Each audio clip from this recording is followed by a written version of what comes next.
Galaxy News Hour live. कुनै पनि मुलुक भौगोलिक रूपमा सानो या ठूलो हुनुले उसको स्वाभिमानको आकार निर्धारण हुँदैन।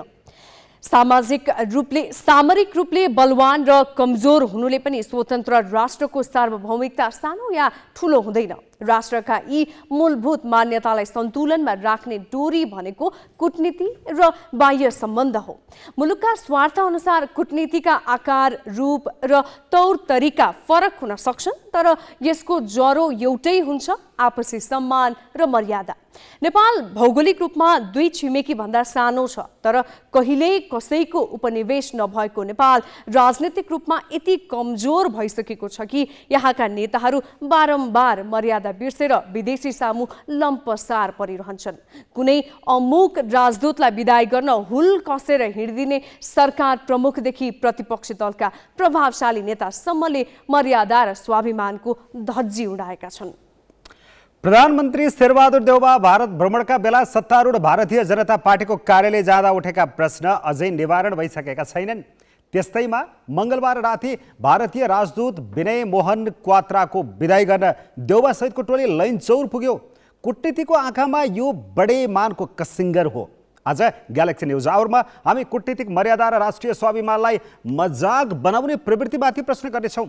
2078 सालको समीक्षा अनि केही राजनीतिक घटनाक्रमको ताजा तस्बिर पनि हामी देखाउनेछौँ।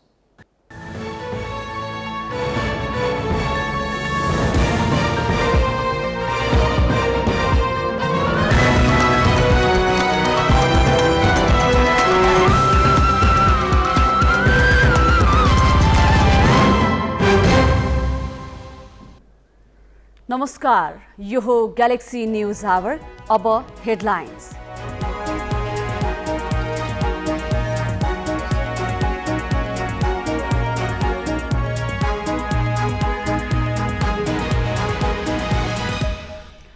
उथालपुथालपूर्ण घटनासँगै वर्ष 2078 बिदा।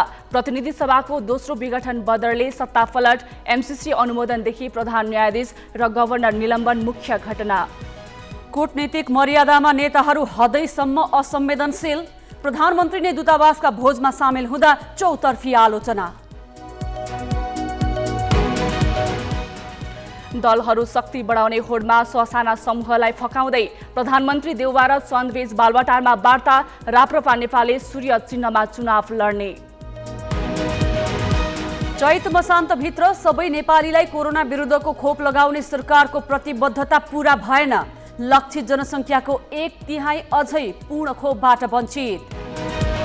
र युक्रेनी सैनिकले आत्मसमर्पण गरेपछि मारियोपोल सहर आफ्नो नियन्त्रणमा आएको रुसको दावी। मारियोपोलका मेयर भन्छन् 21,000 गैर सैनिक नागरिक मारिए।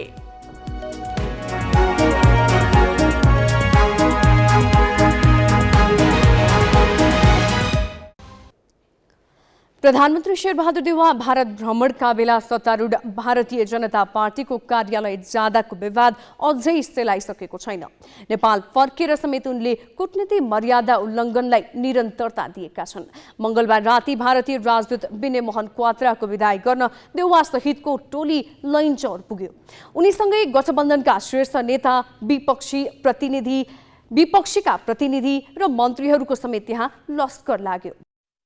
मंगलबार बेलुकी गठबन्धनको बैठक सकिँदा नसकिँदै प्रधानमन्त्री शेरबहादुर देउवा बालुवाटारबाट निस्किएर भारतीय दूतावास पुगे। सँगै सत्ता गठबन्धनका शीर्ष नेता पुष्पकमल दाहाल, माधव कुमार नेपाल सहित केही मन्त्री पनि गएका थिए। बहालवालादेखि भूतपूर्व प्रधानमन्त्री यसरी दूतावासमा लड्को लागेर जानुको एउटै कारण थियो, भारतीय राजदूत विनय मोहन क्वात्राको विदाई भोज। भारतको विदेश सचिवमा बढुवा भएपछि स्वदेश फर्कन लागेका क्वात्राको निम्तो मान्न एमाले अध्यक्ष केपी ओलीका तर्फबाट उपाध्यक्ष सुभाष नेमवाङ पनि सहभागी थिए। राजदूतको निम्तोमा विदाई भोजमा सामेल भएर नेताहरूले कूटनीतिक आचार संहिता उल्लङ्घन गरेको भन्दै सामाजिक सञ्जालमा आलोचना भइरहेको छ। तर काङ्ग्रेस नेता भने यो कुनै नौलो घटना नभएको तर अतिरञ्जित गरिएको भनेर बचाउ गर्छन्। जाँदाखेरि चाहिँ कूटनीतिक मर्यादा नै भङ्ग हुने भनेर जुन व्याख्या विश्लेषण भएको छ त्यसमा म खासै तुक देख्दिनँ। यस्तो चाहिँ धेरै पटक धेरै प्रधानमन्त्रीहरू गएका छन्। उहाँ चाहिँ अब भारत सरकारको विदेश सचिव यहाँ राजदूत भएर बसेर अब विदेश सचिव हुनुभएको छ, उहाँ फर्किँदै हुनुहुन्छ। उहाँहरूले एउटा दूतावासले एउटा फेयरवेल रिसेप्सन राख्यो, त्यहाँ पूर्व प्रधानमन्त्री अरू महत्त्वपूर्ण व्यक्तिहरूलाई चाहिँ आमन्त्रण गर्नुभयो। एकछिन त्यहाँ पुगेर शुभकामना दिएर फर्किनुभयो। त्यो कुन गलत कुरा भयो? कूटनीतिक आचार संहिता 2068ले राज्यको सेवा सुविधा लिएका पदाधिकारी र राष्ट्र सेवकले विदेशी कूटनीतिक नियोगका अधिकारीसँग भेट गर्दा परराष्ट्र मन्त्रालयलाई अनिवार्य पूर्व जानकारी गराउनु पर्छ। त्यसको लिखत पनि राख्नुपर्ने हुन्छ। तर प्रधानमन्त्री देउबाले कूटनीतिक आचार संहिताको ठाडो उल्लङ्घन गरी दूतावास पुग्दा परराष्ट्र संयन्त्र पुरै बेखबर थियो। उसो त प्रधानमन्त्री देउबा भारत भ्रमणका क्रममा सत्तारूढ भारतीय जनता पार्टी बीजेपीको कार्यालयमै गएर भेटवार्ता गर्दा पनि पदीय मर्यादाको ख्याल नगरेको पनि आलोचना भएको थियो। जति आलोचना भए पनि पदीय मर्यादा नाग्ने काम रोकिएको छैन। विदेश जाँदा होस् या स्वदेशमै विदेशी पाहुनासँग भेटघाट गर्दा राज्यका उपल्लो तहमा रहेका नेता लुरु होटल वा निवासमा लाइन लागेर गएको अशोभनीय दृश्य देखिरहन्छन्। तर उनीहरू आफ्नो सुविधा अनुसार आरोप र बचाउमा उत्रिन्छन्। मर्यादामा बस्ने साझा संकल्प भने गर्दैनन्। राज्यबाट सबै सुविधा चाहिँ लिने हैसियत अनुसार म पूर्व प्रधानमन्त्री, त्यसमा पूर्व प्रधानमन्त्रीलाई राज्यले जे तोकेको छ, सेक्युरिटी कति तोकेको छ, मासिक कति सुविधा दिने भनेको छ, सचिवालय खर्च कति दिने भनेको छ, अनि राज्यका विभिन्न निकायहरूमा उहाँहरूको उपस्थिति हुँदाखेरि कहाँ राख्ने, उहाँहरूको सिटिङ एरेन्जमेन्ट के हुन्छ भन्ने सबै चिज तोक्दा चाहिँ त्यो चाहिँ उहाँहरू बडा खुसी साथ स्वीकार्ने। अनि आफूले व्यवहार गर्दा चाहिँ त्यसको मेन्टेन गरिएन भने त्यसको बिचमा त अन्तर्विरोध जन्मिएन। त्यस हुनाले यो मामलामा नेताहरू चुकेका छन्। आफूलाई सर पर्दाखेरि अनि यसको आफूलाई के गरेर फाइदा, त्यो यसरी हेर्नु हुँदैन। राज्यको पब्लिक लाइफ बिताउने मान्छे, राज्यको मतलब चाहिँ सुविधा लिने मान्छे, त्यसको बाटोबाट अगाडि जान्छु भन्ने मान्छेले त्यसको न्यूनतम मर्यादा राख्न सक्नुपर्छ। त्यो राख्ने काममा नेताहरू चुकेका छन् भन्ने लाग्छ। 2077 कार्तिक 5 गते राति भारतीय गुप्तचर निकाय रका तत्कालीन प्रमुख सामन्त गोयललाई तत्कालीन प्रधानमन्त्री केपी शर्मा ओलीले बालुवाटारमै गरेको अपारदर्शी भेटले बेग्लै तरङ्ग पैदा गरेको थियो। त्यस्तै 2075 भदौ 5 मा दुई देशको संयुक्त आयोगको बैठकमा आएका तत्कालीन भारतीय विदेश सचिव एस जयशंकरलाई भेट्न देशका पूर्व प्रधानमन्त्री उनी बसेकै होटलमा पुगेका थिए। जयशंकरलाई भेट्न त्यसबेला पूर्व प्रधानमन्त्री बाबुराम भट्टराई र तत्कालीन समाजवादी नेपालका अध्यक्ष उपेन्द्र यादव होटल द्वारिकाज पुगेका थिए। चिनिया उच्च अधिकारीहरू आउँदा पनि नेताहरू आफ्नै हैसियत बिर्सेर भेट्नका लागि तछाड मछाड गरेका धेरै घटना छन्। यस्तै विदेशी कूटनीतिज्ञहरू पनि सिंहदरबारदेखि नेताका निवासमै पुगेर गर्ने प्राय भेटघाटमा कूटनीतिक मर्यादा वास्ता गरिएको पाइँदैन। ग्यालेक्सी फोकेका लागि राजनीतिक ब्युरो काठमाडौँ। देशका प्रधानमन्त्री, पूर्व प्रधानमन्त्री, मन्त्री तथा दलका नेताहरू हुल बाँधेर दूतावासमा भोजमा पुग्नु र एकजना कर्मचारीको विदाई भोजमा सामेल हुनुलाई कसरी लिन सकिन्छ भनेर हामीले राजनीतिक विश्लेषक राम गुरुङलाई सोधेका छौँ।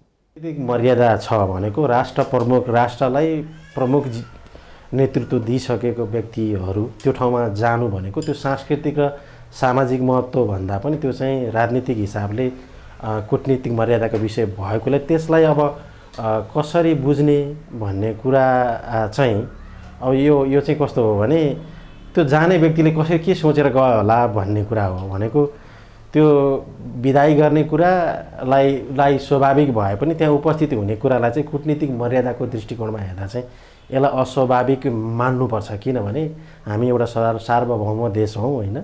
सार्वभौम देशको नागरिक, सार्वभौम देशको शासनलाई नेतृत्व दिएका व्यक्तिहरू त्यहाँ जाने कुरा अर्थमूलक भए पनि यो चाहिँ अस्वाभाविक भनेर टिप्पणी गर्दा चाहिँ बढी राम्रो हुन्छ होला। एउटा सार्वभौम देशको प्रधानमन्त्री, पूर्व प्रधानमन्त्रीहरूले त्यसरी जानु भनेको विश्व होइन, नेपाल त भारतसँग मात्रै जोडिएको छैन कूटनीतिक सम्बन्धका हिसाबले, अरू देशहरूसँग जोडिएको छ। त्यसरी हेर्ने हो भने त के छ भन्नु होला भने त्यसरी हेर्ने भने हामीले समग्र विश्व राजनीतिक मानचित्रमा अथवा कूटनीतिक मानचित्रमा चाहिँ हामीले राम्रो सन्देश दिएन। त्यसले भनेको हामी कूटनीतिक मर्यादामा हामी बढी सम्झौताप्रस्त भइरहेछौँ कि भन्ने प्रश्न चाहिँ उब्जाछ है। त्यसले कुनै पनि मुलुकमा राजदूत भएर आएका कर्मचारी कार्यकाल सकेर फर्किँदा सम्पूर्ण नेतृत्व उर्लिएर विदाई गर्न जाँदैन। ती राजदूतले चाहेमा र समय पाएमा कार्यकारी प्रमुखदेखि विपक्षी दलका नेता कहाँ आफै धाएर विधायी भेट गर्न सक्छन्। संसारभरि चल्ने कूटनीति यही हो। तर नेपालको विधि विधान कसरी चल्छ कसैलाई थाहा छैन। हरेक जसो नेता र शासकहरू अनुहारमा यस्तै दाग बगेर ऐना पुछिरहेका छन्। औ पालो सही कि गलतको।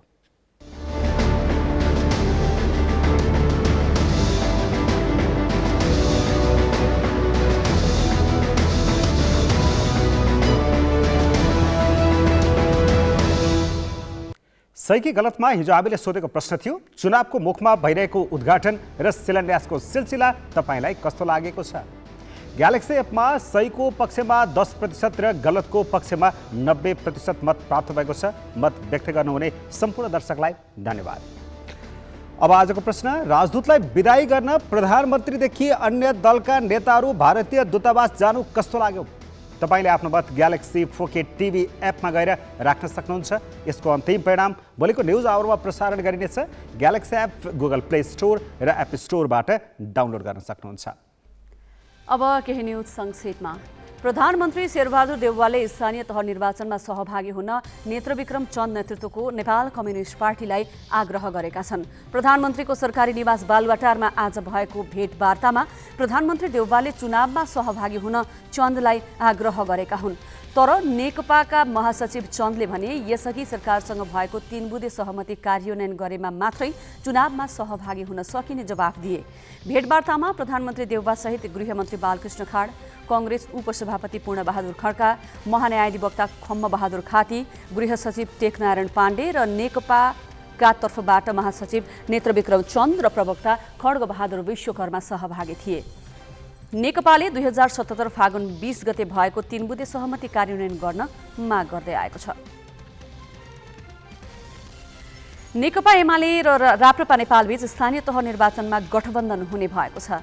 एमालेका स्थानीय विकास विभाग प्रमुख देवेन्द्र दाहाल र राप्रपा नेपालका स्थानीय निकाय परिचालन विभागका प्रमुख सुशील कुमार श्रेष्ठले 5 बुँदे सहमतिमा हस्ताक्षर गरेका छन्। नेकपा एमालेका वरिष्ठ उपाध्यक्ष ईश्वर पोखरेल र राप्रपा नेपालका अध्यक्ष कमल थापाको उपस्थितिमा दुई पार्टीबीच सहमतिमा हस्ताक्षर भएको हो। सहमति अनुसार देशभर सम्भव भएका ठाउँमा एमाले र राप्रपा नेपालबीच तालमेल हुनेछ र राप्रपा नेपालका उम्मेद्वारले पनि सूर्य चिन्ह लिएर निर्वाचनमा प्रतिस्पर्धा गर्नेछन्। राप्रपा नेपालले आफ्नो उम्मेद्वार नभएका ठाउँमा नेकपा एमालेका उम्मेद्वारलाई सघाउनेछ भने एमाले पनि राप्रपा नेपालका उम्मेद्वारलाई सघाउने सहमति भएको छ। यस्तै एमाले र नेपाल परिवार दलबीच पनि स्थानीय तह चुनावमा गठबन्धन हुने भएको छ। परिवार दलका उम्मेद्वारले पनि स्थानीय तह निर्वाचनमा सूर्य चिन्ह लिएर प्रतिस्पर्धा गर्ने भएका छन्। नेपाली कांग्रेसले गाउँ र नगरपालिकामा उम्मेद्वारको टुङ्गो लगाउन 7 जना सहमहामन्त्रीलाई प्रदेशमा पठाउने भएको छ। कांग्रेस केन्द्रीय कार्य सम्पादन समितिको आज बसेको बैठकले पार्टीका 7 जना सहमहामन्त्रीलाई प्रदेशमा पठाउने निर्णय गरेको हो। प्रदेशमा जाने सहमहामन्त्रीले प्रदेशमै उम्मेद्वारको टुङ्गो लगाउने प्रयास गर्नेछन्। प्रदेशमा टुङ्गो नलागे उनीहरूले वैशाख 9 गते साँझसम्म केन्द्रमा पठाउनु पर्नेछ। यस्तै कांग्रेसले स्थानीय तहको निर्वाचनमा उम्मेद्वार बन्न चाहना राखेका समानुपातिकको बन्द सूचीमा रहेका नेताको नाम हटाउन निर्वाचन आयोगसँग आग्रह गर्ने निर्णय गरेको छ। बैठकले महामन्त्री गगन थापाले पेश गरेको घोषणापत्रको मस्यौदा परिमार्जन सहित पारित गरेको छ। बैठकमा सहभागी केही नेताहरूले भरतपुर महानगरपालिका कांग्रेसले छोड्न नहुने धारणा राखेका थिए। नेकपा एमालेका अध्यक्ष केपी शर्मा ओलीले आगामी चुनावमा 5 दलीय गठबन्धनलाई एमालेले एक्लै पराजित गर्ने दाबी गरेका छन्। आज सुनसरीको इटहरीमा आयोजित आम सभालाई सम्बोधन गर्दै अध्यक्ष ओलीले एमालेलाई कुनै पनि गठबन्धनले पराजित गर्न नसक्ने दाबी गरेका हुन्। उनले गठबन्धन खिँदै गएको दाबी गरे। माओवादीका अध्यक्ष पुष्पकमल दाहालले आफ्नी छोरीलाई मेयर बनाउन कांग्रेससँग गठबन्धन गरेको उनको आरोप छ।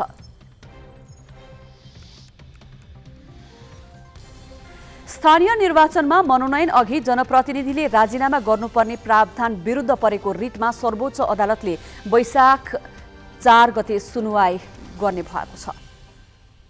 बुधबार न्यायाधीश तेजबहादुर केसी र कुमार रेग्मीको इजलासले रिट निवेदक र निर्वाचन आयोगलाई छलफलमा बोलाएको छ। सिन्धुपाल्चोकको हेलम्बु गाउँपालिकाका अध्यक्ष निमा ग्याल्जेन लामाले राजीनामाको व्यवस्था खारेज गर्नुपर्ने माग गर्दै सर्वोच्चमा रिट दिएका थिए।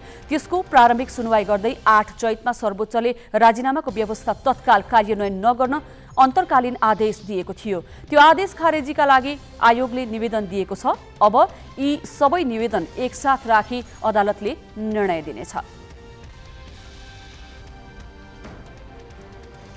पोखरा महानगरपालिकाका प्रमुख र उपप्रमुखमा पदमा सर्वसम्मत हुन नसकेपछि नेकपा एमाले आन्तरिक चुनाव मार्फत उम्मेद्वारको टुङ्गो लगाउने भएको छ।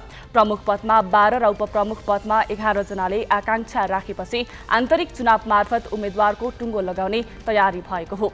प्रदेश सांसददेखि वडा सदस्यसम्मले प्रमुख पदमा उम्मेद्वारमा आकांक्षा राखेका छन्। महानगर कमिटीले हिजो प्रमुख र उपप्रमुखका आकांक्षीको नाम मागेको थियो। प्रमुख पदका आकांक्षीहरूमा प्रदेश सांसदहरू कृष्णबहादुर थापा र राजीव पहाडी पनि छन्। त्यस्तै विश्व कल्याण पराजुली, रश्मि आचार्य, भीम कार्की, मीना कुमारी गुरुङ लगायत छन्। त्यस्तै उपप्रमुखका लागि सुषमा पौडेल, शुभामोहन पौडेल, वामदेव ढुङ्गाना, टीकाराम पङ्गेनी लगायत आकांक्षी छन्। हालका नगर प्रमुख मानबहादुर जीसी र उपप्रमुख मन्जुदेवी गुरुङले कुनै पनि पदमा दावी गरेनन्। यस्तै एमाले वीरगञ्ज महानगर प्रमुखमा विजय सरावगीलाई अघि सार्ने भएको छ। सरकारले सशस्त्र प्रहरी बल नेपालको महानिरीक्षकमा अतिरिक्त महानिरीक्षक पुष्प राम केसीलाई बढुवा गरेको छ। बुधबार बसेको मन्त्री परिषद बैठकले वरियतामा अगाडि रहेको केसीलाई महानिरीक्षक नियुक्त गर्ने निर्णय लिएको हो। महानिरीक्षक शैलेन्द्र खनालले 4 वर्ष कार्यकाल पूरा गरी सोमबार विदा लिएपछि केसी निमित्त महानिरीक्षकको जिम्मेवारीमा थिए। केसीले 21 दिन मात्र सशस्त्रको नेतृत्व गर्नेछन्। 2049 वैशाख 18 गते नेपाल प्रहरी सेवामा निरीक्षकका रूपमा प्रवेश गरेका केसीले 2058 मा सशस्त्रमा नायब उपरीक्षकका रूपमा प्रवेश गरेका थिए। 30 वर्ष सेवावधि हदका कारण उनी आउँदो वैशाख 18 गते अनिवार्य अवकाशमा जानेछन्। ओखलढुङ्गा र बजाङमा भएको जीव दुर्घटनामा 4 जनाको मृत्यु भएको छ। ओखलढुङ्गाको माने भन्ज्याङ स्थित भडारे खोलामा जीव दुर्घटना हुँदा 3 जनाको मृत्यु भएको छ। 2 जनाको घटनास्थलमै र 1 जनाको उपचारका क्रममा मृत्यु भएको प्रहरीले जनाएको छ। सोलुखुम्बुबाट विराटनगर जाँदै गरेको जीव दुर्घटना भएको हो। जीपमा 9 जना यात्रु थिए। दुर्घटनामा 6 जना घाइते भएका छन्। त्यस्तै बजाङमा जीव दुर्घटना हुँदा चालकको मृत्यु भएको छ। जीपका चालक 26 पाथी भेराका जयबहादुर सार्कीको घटनास्थलमै मृत्यु भएको हो। 26 पाथी भेराको किदालबाट भाडे बजार जाँदै गरेको जीव सडकबाट 100 मिटर तल सेती नदीमा खसेको जिल्ला प्रहरी कार्यालय बजाङले जनाएको छ। उता भोजपुरको रामप्रसाद राई गाउँपालिका कावाखोलामा ट्र्याक्टर दुर्घटना हुँदा 1 जनाको ज्यान गएको छ।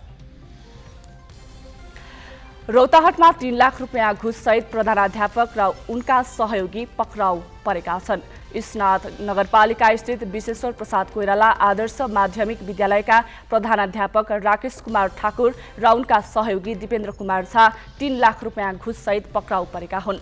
अख्तियार दुरुपयोग अनुसन्धान आयोगको कार्यालय टंगालबाट खटिएको टोलीले सरु अट्ठा चोकबाट उनीहरूलाई पक्राउ गरेको हो। उनीहरूले 2 जना करार शिक्षकको समयावधि थप्न प्रति व्यक्ति 1,50,000 का दरले 3 लाख रुपियाँ घुस मागेको खुलेको छ। धेरै उथलपूर्ण घटना इतिहासका पानामा छाडेर वर्ष 2078 केही बेरमा बिदा हुँदैछ। देश नयाँ वर्षको स्वागतको प्रतीक्षामा छ। कस्तो रह्यो यो वर्ष र कस्तो होला नयाँ वर्ष? राजनीतिक रूपमा वर्ष 2078 उथलपुथलपूर्ण रह्यो। यसका परकम्पहरू अदालतदेखि राज्यका अरू निकायसम्मै देखा परे। प्रतिनिधि सभाको दोस्रो पटक विघटनदेखि सरकार परिवर्तनसम्मका घटनाले अस्थिर र अन्योलपूर्ण रह्यो। प्रधान न्यायाधीशलाई सहकर्मी न्यायाधीशहरूले नै अवज्ञा गरे र प्रकरण महाभियोगसम्मै पुग्यो। निकै ठुलो विवादका बीच एमसीसी अनुमोदन भयो। यसमा घरेलु राजनीतिक शक्तिसँगै बाह्य खेलाडीले समेत मैदानमा खुलेर उत्रिए। पहिलो पटक विघटन भएर 2077 फागुनमा पुनर्स्थापना भएको प्रतिनिधि सभा जेठ 8 गते बिहान नहुँदै फेरि विघटन भयो।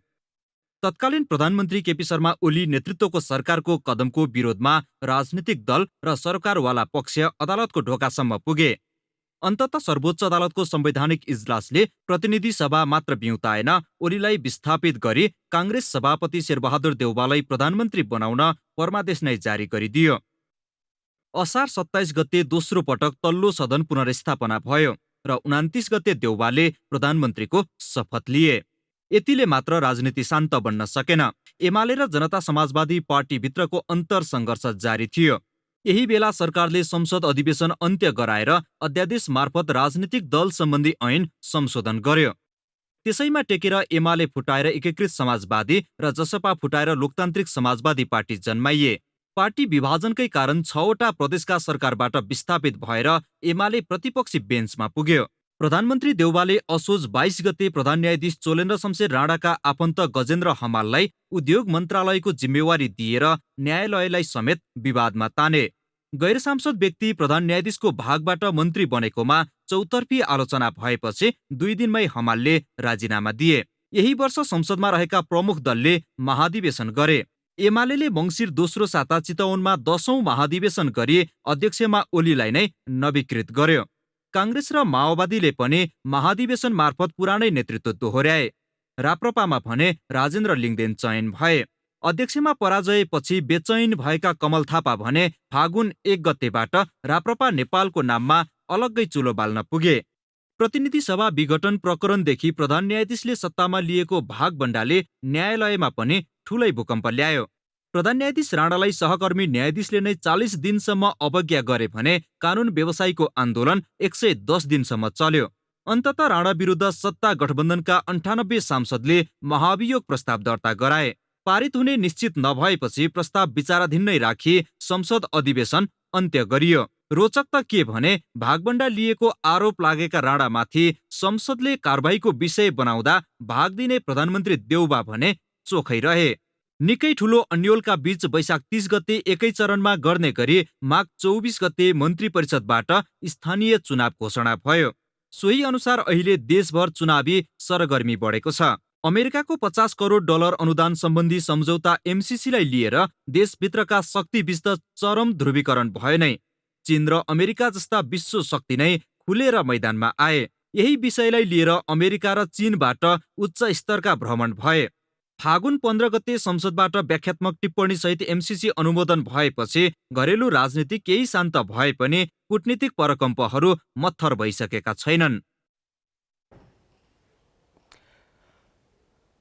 कोभिड महामारी मत्थर भएपछि आर्थिक पुनरुत्थानको ठूलो अपेक्षा गरिएको वर्ष 2078 हाम्रा लागि खासै उत्साहप्रद हुन सकेन। वर्षको सुरुवाती समयमा शेयर बजार उकालो लागेपछि औषधको अर्थव्यवस्था अहिलेसम्म आउँदा तरलता र विनिमय समस्याको चेपुवामा छ। यो वर्ष भोग्नु परेको सबैभन्दा ठूलो तनाव विदेशी मुद्राको अभाव हो। 1 वर्ष अघि नेपालसँग 10 महिना 24 दिनको आयात धान्ने विदेशी मुद्रा थियो। त्यो अहिले घटेर 6 महिना पनि नधान्ने अवस्थामा पुगेको छ। यस्तै विनिमय समस्या कोभिड अघि पनि भोगिएको थियो। भूकम्पपछि 2072 मङ्सिरमा झन्डै 19 महिनाको आयात ठेक्ने भएको विदेशी मुद्राको ढुकुटी पुनर्निर्माणका लागि व्यापक क्षयीकरण भएर 7.5 महिनाको मात्रै आयात ठेक्ने अवस्थामा झरेको थियो। तर त्यति बेला गाउँ गाउँमा निर्माण क्षेत्रमा ठूलो रोजगारी सिर्जना भयो। फलाम, सिमेन्ट जस्ता पातादेखि फर्निचरसम्मका उद्योग धन्दा बढे, गाउँ गाउँमा उद्यमशीलता विकास भयो र रोजगारी बढ्यो। यसले अर्थतन्त्र ज्यादै चलायमान भयो र नेपालले ऐतिहासिक रूपमै 7% को आर्थिक वृद्धि हासिल गर्यो।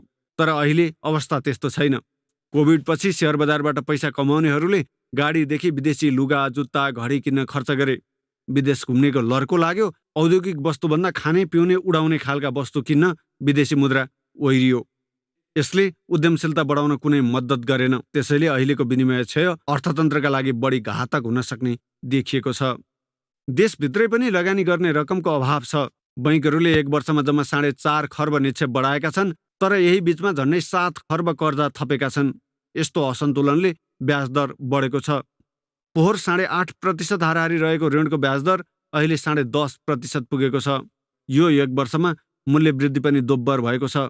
10 खर्ब हाराहारीको व्यापार घाटा 13 खर्ब नागेको छ। सरकारी ऋण यही 1 वर्षमा झन्डै 3 खर्ब बढेर 18.5 खर्ब नागेको छ। पोहोर फागुनसम्म 6 खर्ब 42 अर्ब भित्रिएको रेमिटेन्स यो वर्ष 11 अर्ब घटेको छ। आयातमा पैसा खन्याएको खन्याई गर्नुपर्दा 1 वर्षमा भुक्तानी सन्तुलन 3 खर्ब 27 अर्ब क्षय भएको छ। विदेशी मुद्राको सञ्चित पनि 2 खर्ब 65 अर्ब घटेको छ। यही वर्ष 3200 अङ्कको कीर्तिमानी उचाइ चुमेको नेप्से वर्षको अन्त्यसम्म आउँदा पोहोरभन्दा 300 अङ्क तल झरिसकेको छ। बिमा क्षेत्रमा पहुँच त केही बढेको छ, तर कोभिड बिमाको भुक्तानी हुन नसक्दा जनविश्वास धर्मराएको छ। औद्योगिक क्षेत्र विस्तार यो वर्ष पनि अवरुद्ध नै रह्यो। पूर्वाधार क्षेत्रमा माथिल्लो तामाकोशी जलविद्युत आयोजना सञ्चालनमा आउनु बाहेक कुनै सम्झन लायक काम भएन। झन्डै 3 दशकदेखि कुरिएको मेलम्ची खानेपानी आयोजनाको पानी काठमाडौँले पाउँदा नपाउँदै बाँध नै बाढीमा बग्न पुग्यो। ठुलो अपेक्षा गरिएको बुढीगण्डकी जलविद्युत आयोजनाको खाका नै बनाइएको छैन।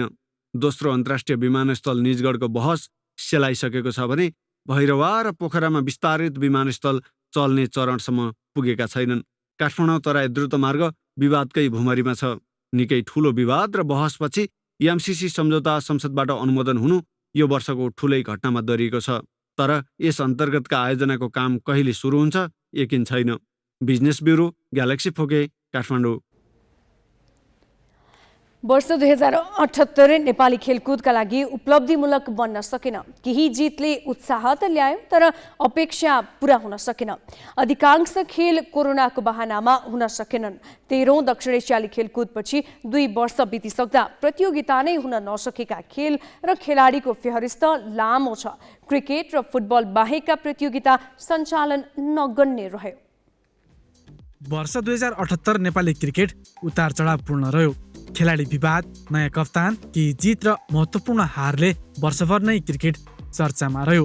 वर्षको सुरुवातमा विश्वकप लिग 2 मा नेपाल अमेरिका र ओमानसँग 1-1 खेल हार्दा 1-1 खेल जितेको थियो। सोही टुरमा नेपालले पिएनजीसँग खेलेको 1 दिवसीय 2 सिरिज जित्यो। यो खेलमा सन्दीप लामिछानेले 1 खेलमा 12 रन खर्चेर 2 विकेट लिए र 1 दिवसीय क्रिकेटमा नेपालकै लागि उत्कृष्ट बलिङको रेकर्ड दर्ज गरे। उनी यही प्रदर्शनका आधारमा ICC player of the month समेत बने। यसपछि क्रिकेटमा खेलाडी र क्यानबीच सेन्ट्रल कन्ट्र्याक्टको विषयमा विवाद चुलियो। क्यानले ज्ञानेन्द्र मल्ललाई कारबाही गर्दै कप्तानबाट बर्खास्त गर्यो। लामिछानेले कप्तानको जिम्मेवारी पाए। टिमभित्रको यो विवाद अनि गुट उपगुटलाई चिर्ने विश्वाससहित प्रशिक्षक पुबुदु दशानायकेलाई दोस्रो पटक प्रशिक्षकको जिम्मेवारी दिइयो। केही खेल नेपालले ओमानमा जित्यो, तर विश्वकपमा पुर्याउने ग्लोबल क्वालिफायरको महत्त्वपूर्ण सेमिफाइनल खेलमा नेपाल पराजित भयो। नेपालले वर्षकै ठूलो मौका गुमायो। घरेलु मैदानमा भएको 1 दिवसीय सिरिजमा पिएनजीसँग हार्दा क्रिकेटको स्तरमाथि प्रश्न समेत उठ्यो। तर वर्षको अन्त्यमा भने T20I को ट्रफी जितेर क्रिकेट टोलीलाई केही राहत मिल्यो। टोकियो ओलम्पिकमा 5 खेलाडीले प्रतिनिधित्व गरे, जसमा राष्ट्रिय रेकर्ड नै नेपालको सफलता बन्यो। पारा ओलम्पिकमा टेक्वान्डो खेलाडी पलेसा गोवर्धनले शानदार प्रदर्शन गरिन्। पदक नजिते पनि 2 बाउट जितेर उनले इतिहास रचिन्। वर्षैभर प्रशिक्षक अब्दुल्ला अलमताइरी चर्चामा रहे। चर्चाको कारण थियो राजीनामा दिने उनको धम्की। उनको प्रशिक्षणमा नेपाली टोली साफ च्याम्पियनसिपको फाइनलमा पुग्न बाहेक अन्य सफलता हात लागेन। अलमताइरीको प्रमुख लक्ष्य साफको उपाधि जित्नु थियो, जसमा उनी असफल रहे। विश्वकप छनौटमा पनि नेपालले निराशाजनक नतिजा ल्यायो। वर्षको अन्त्यतिर मरिसससँगको 2 मैत्रीपूर्ण खेलमा भने नेपालले जित हात पार्यो। ब्याडमिन्टन खेलाडी प्रिन्स तालले नेपाली खेलकुदलाई ठूलो सफलता दिलाए। उनी विश्व जुनियर नम्बर 1 खेलाडी बने। राष्ट्रिय च्याम्पियन रसिला महर्जन पनि विश्व वरियतामा जुनियर महिला युगलतर्फ 7औं स्थानमा पुग्न सफल भइन्। कोरोनाका कारण नेपाली खेलकुद क्षेत्र थलिन पुग्यो। अघिल्लो वर्षको तुलनामा पछिल्लो वर्ष केही चलायमान रह्यो। कोरोनाबाट थलिएको नेपाली खेलकुद अझै लयमा फर्कन सकेको छैन। राजनीतिक हस्तक्षेप पनि यसको कारण बन्यो। राष्ट्रिय खेलकुद परिषदको ध्यान मैदानमा भन्दा अदालततिर बढी देखियो। सदस्य सचिव विवाद सर्वोच्चमा पुग्दा खेलकुद परिषद करिब 4 महिना अनिर्णयको बन्दी बन्यो। विवादको असर एसियन गेम्सको तयारीमा पनि पर्यो। समग्रमा नेपाली खेलकुदका लागि वर्ष 2078 उत्साहजनक रहेन।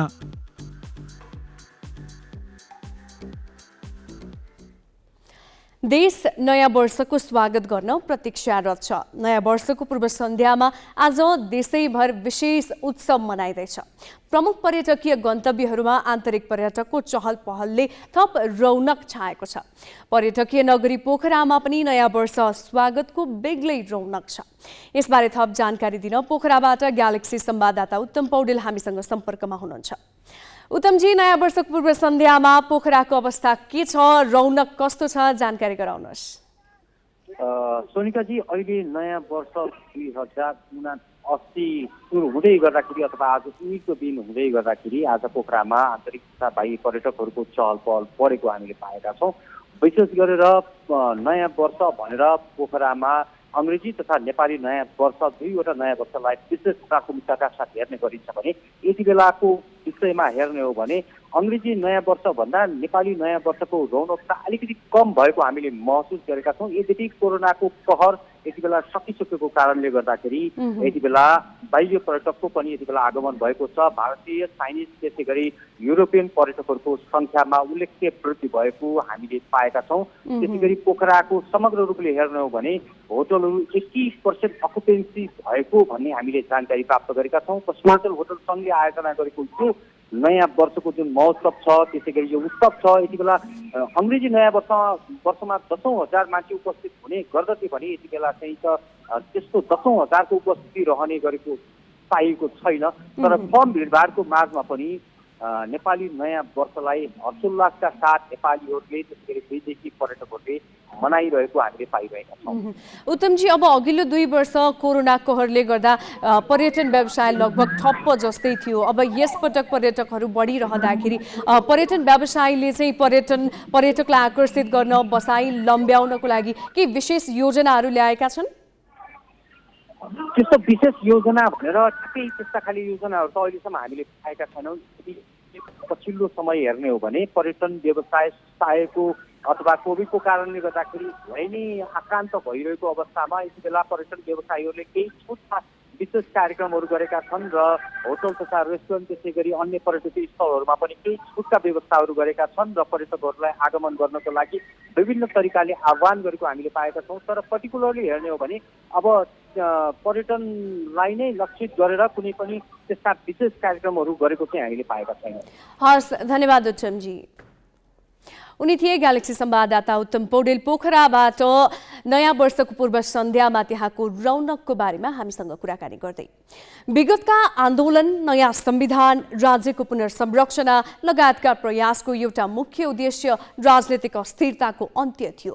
तर राजनीतिक दल र तिनका नेतामा जिम्मेवारी बोध नहुँदा दलभित्रै कलह, सत्ताको चलखेल अनि निहित स्वार्थका लागि संसददेखि न्यायपालिका र केन्द्रीय ब्याङ्क जस्ता स्वायत्त निकायलाई शिकार बनाउने प्रवृत्तिले अस्थिरताको उही दुष्चक्र दोहोरिएको छ।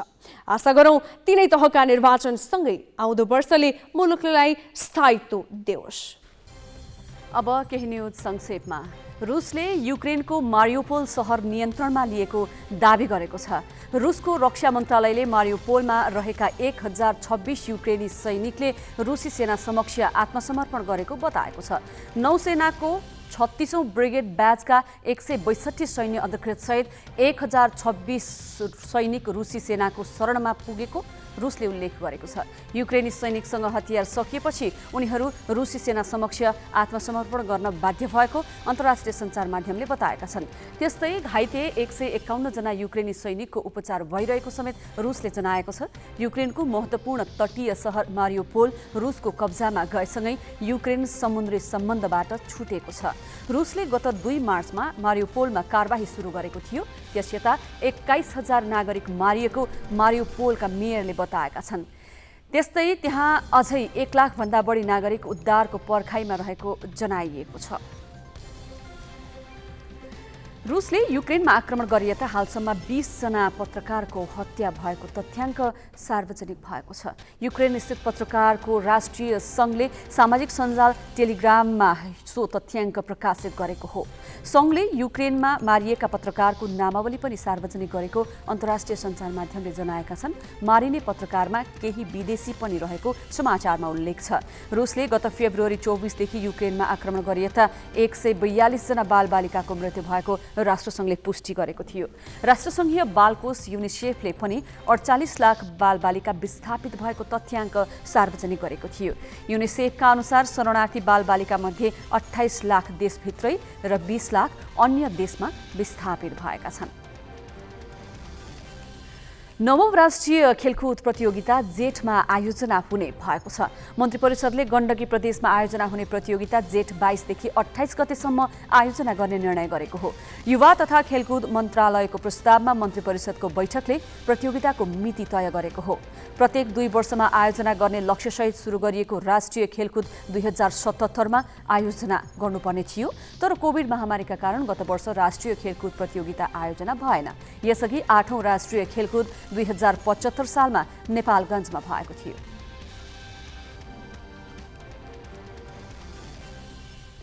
घरेलु मैदानमा सम्पन्न त्रिकोणात्मक T20 सिरिजको उपाधि विजेता नेपाली राष्ट्रिय क्रिकेट टोलीका खेलाडी, प्रशिक्षक र अफिसियललाई सरकारले नगद पुरस्कार दिने भएको छ। सरकारले T20 सिरिज खेल्ने टोलीमा रहेका 16 खेलाडीलाई जनही 2 लाख रुपैयाँ दिने निर्णय गरेको हो। यस्तै मुख्य प्रशिक्षक पुबुदु दासनायकेलाई नगद 1,50,000 र अन्य अफिसियललाई जनही 1 लाख रुपैयाँ प्रदान गरिने युवा तथा खेलकुद मन्त्रालयले जनाएको छ। त्रिवी क्रिकेट मैदानमा नेपालले अपराजित रहँदै पपुवा न्युगिनी र मलेसिया सम्मिलित त्रिकोणात्मक T20 सिरिजको उपाधि जितेको थियो। नेपाल एक दिवसीय अन्तर्राष्ट्रिय क्रिकेटको वरियतामा 18औं स्थानमा यथावत रहेको छ। अन्तर्राष्ट्रिय क्रिकेट परिषद ICCले सार्वजनिक गरेको एक दिवसीय अन्तर्राष्ट्रिय क्रिकेटको नयाँ वरियतामा नेपाल यथावत रहन सफल भएको हो। नेपालले गत महिना 6 वटा एक दिवसीय क्रिकेट खेलेको थियो, जसमा 2 मा जित निकाल्दा 4 खेलमा पराजित भएको थियो। गत महिना दुबईमा भएको विश्वकप लिग 2 अन्तर्गतको सिरिजमा नेपालले 2 खेलमा PNGलाई पराजित गरेको थियो भने UAE सँग समान खेलमा हार बेहोरेको थियो। कीर्तिपुरमा भएको 2 म्याचको सिरिज भने नेपालले PNGलाई सुम्पिएको थियो। वरियताको उत्कृष्ट 20 भित्र नेपाल भन्दा तल अमेरिका र PNG मात्रै छन्। नामिबिया, ओमान, UAE ले पनि वरियतामा नेपाललाई पछि पारेका छन्। एक दिवसीय क्रिकेटको नयाँ वरियतामा न्युजिल्यान्ड शीर्ष स्थानमा छ। इङ्ल्यान्ड, अस्ट्रेलिया, इन्डिया र साउथ अफ्रिका शीर्ष 5 मा छन्। नेपाली राष्ट्रिय क्रिकेट टोलीका अलराउन्डर दिपेन्द्र सिंह ऐरी T20 अन्तर्राष्ट्रिय वरियताको शीर्ष 10 मा परेका छन्। ICCले सार्वजनिक गरेको नयाँ T20 अन्तर्राष्ट्रिय वरियताको अलराउन्डर तर्फको उनी शीर्ष 10औं स्थानमा अटाएका हुन्। दिपेन्द्रले चैत तेस्रो साता घरेलु मैदानमा भएको त्रिकोणात्मक T20 सिरिजमा उत्कृष्ट अलराउन्ड प्रदर्शन गरेका थिए। मलेसिया र पपुवा न्युगिनी विरुद्धको T20 सिरिजमा दिपेन्द्रले 2 अर्धशतक र 1 शतक सहित 255 रन जोड्दै 7 विकेट लिएका थिए। उनी म्यान अफ द सिरिज समेत घोषित भएका थिए। यस्तै दिपेन्द्र T20 ब्याटिङ वरियतामा 38औं स्थानमा छन्। ब्याटिङ वरियतामा दिपेन्द्र भन्दा अघि ओपनर कुशल भुर्तेल 36औं स्थानमा छन् भने अर्का ओपनर ब्याटर आसिफ शेख 49औं स्थानमा छन्। बलिङ वरियतामा नेपालका सन्दीप लामिछाने 38औं र अविनाश बोहरा 86औं स्थानमा छन्। बिजनेस न्यूज का साथमा कर्पोरेट पे व्यावसायिक भुक्तानीलाई सरल बनाउँदै प्रणालीमा आबद्ध हुन आजै आफ्नो बैंक तथा वित्तीय संस्थामा सम्पर्क गर्नुहोस्। नेपाटप सब ठिकठाक। नेपाटप सब ठिकठाक।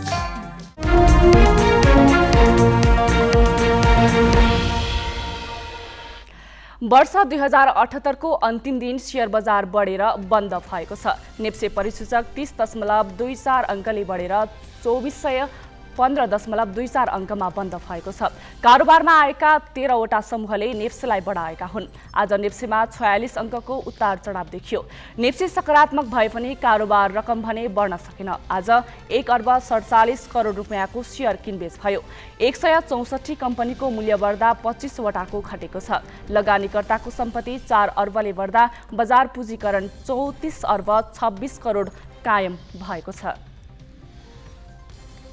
स्थानीय तहको चुनाव आउन अब जम्मा 30 दिन मात्र बाँकी छ। वैशाख 30 गते देशभरका स्थानीय तहको निर्वाचन हुँदैछ। निर्वाचन सम्बन्धी विशेष सामग्री सोनिका अर्यालबाट।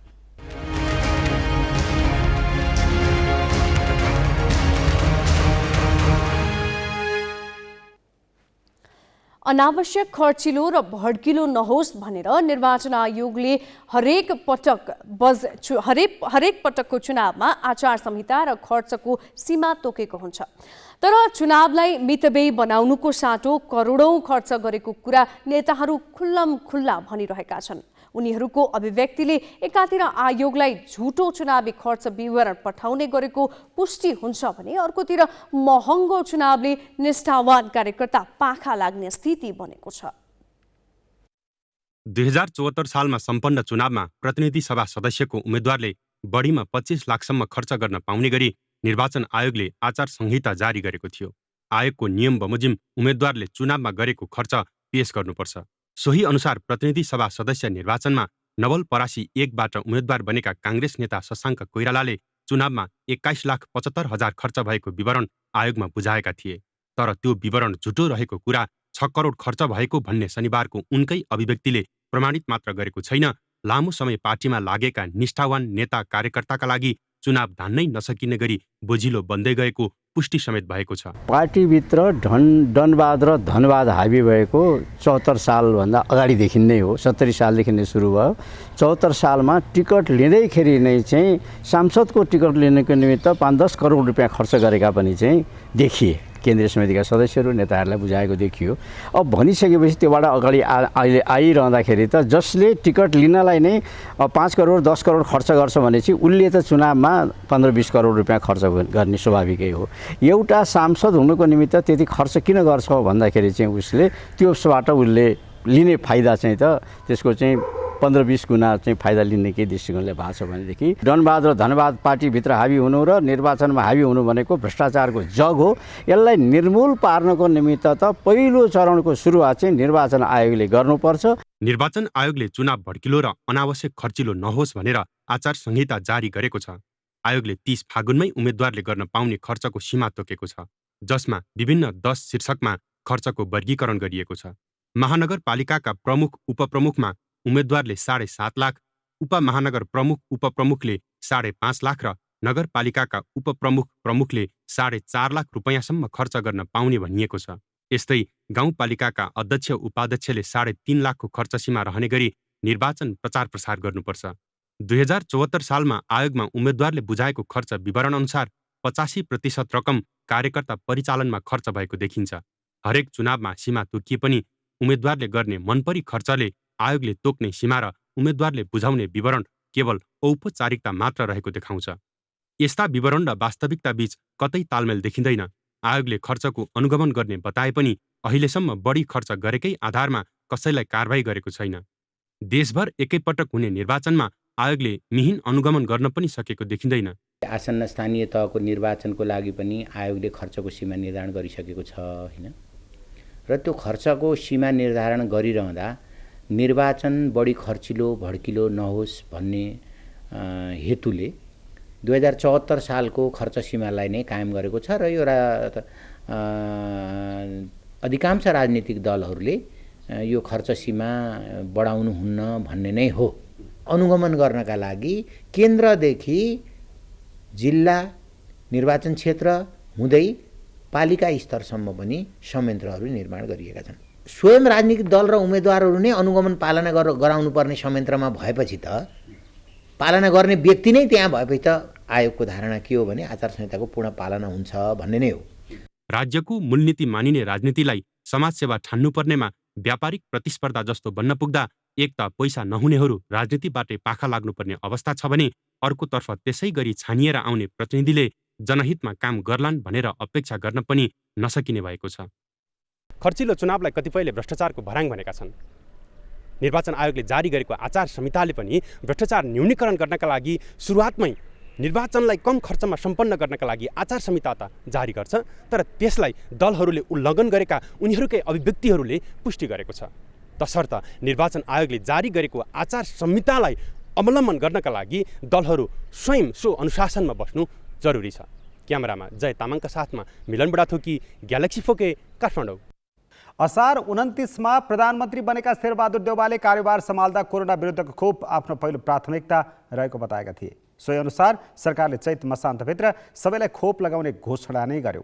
प्रधानमन्त्रीको बोली र सरकारको घोषणाले सबै नेपालीलाई उत्साहित बनायो, तर चैत महिनाभित्र सबै नेपालीलाई कोरोना भाइरस विरुद्धको खोप लगाइसक्ने सरकारी लक्ष्य पूरा भएन।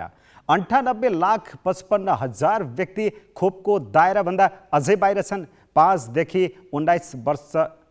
5देखि 11 वर्षसम्मका बालबालिकालाई खोप लाउने प्रक्रिया त अघि नै बढेको छैन। कोरोना महामारीको दोस्रो लहरले आक्रान्त पारिरहेको समयमा प्रधानमन्त्री बनेका शेरबहादुर देउवाले चैत्र मसान्तभित्र सबै नेपालीलाई कोरोना विरुद्धको खोप लगाइसक्ने घोषणा गर्दा आम नागरिकमा उत्साह बढेको थियो। तर हालसम्म 66.2% अर्थात् 1,93,36,000 व्यक्तिले मात्र पूर्ण खोप लगाएका छन्। 5 देखि 11 वर्ष उमेर समूहका बालबालिका सहित 98,55,000 व्यक्ति अझै खोपको दायराभन्दा बाहिर छन्। खोप लगाउन सुरु भएको 14 महिनामा 75.8% व्यक्तिले पहिलो डोज खोप लगाएका छन् भने 18 वर्ष माथिका 93.9%ले पहिलो र 83.1%ले दोस्रो मात्रा खोप पूरा गरेका छन्। 18 वर्ष माथिका 33,87,000 व्यक्तिले खोप लगाउन पाएकै छैनन्।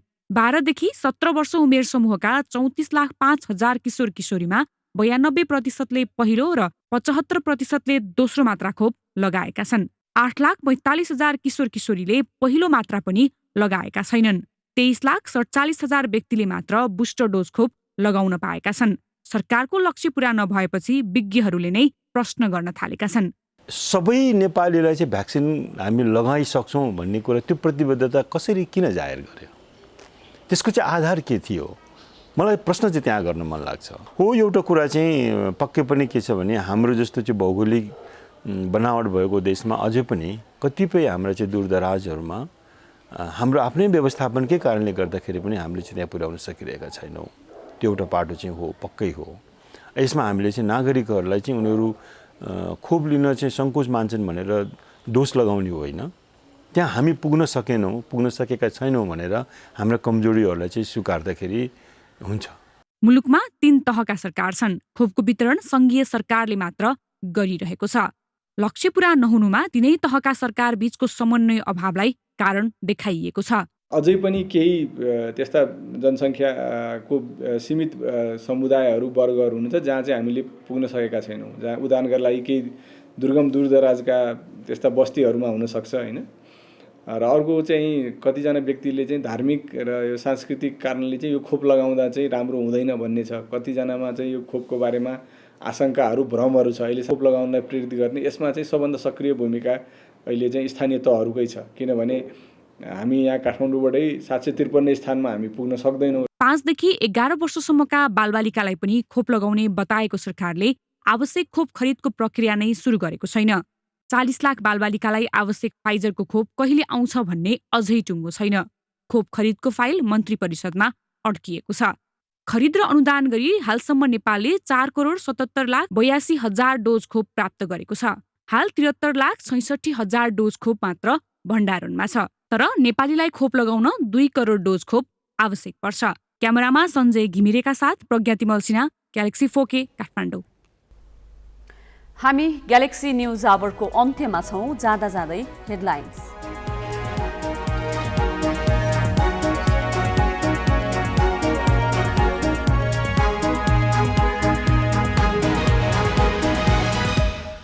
उथालपुथालपूर्ण घटनासँगै वर्ष 2078 बिदा।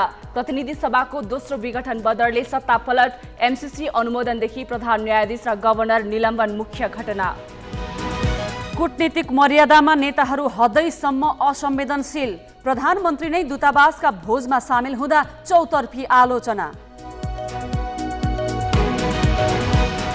दलहरू शक्ति बढाउने होडमा ससाना समूहलाई फकाउँदै प्रधानमन्त्री देउवा र चन्दबीच बालवाटारमा वार्ता। राप्रपा नेपालले सूर्य चिन्हमा चुनाव लड्ने। चैत मसान्तभित्र सबै नेपालीलाई कोरोना विरुद्धको खोप लगाउने सरकारको प्रतिबद्धता पूरा भएन।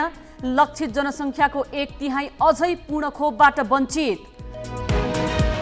र युक्रेनी सैनिकले आत्मसमर्पण गरेपछि मारियोपोल सहर आफ्नो नियन्त्रणमा आएको रुसको दावी। मारियोपोलका मेयर भन्छन् 21,000 गैर सैनिक नागरिक मारिए।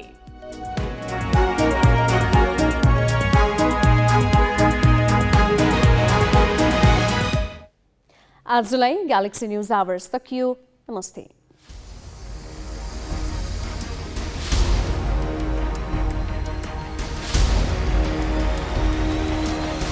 This is Galaxy News Hour Live.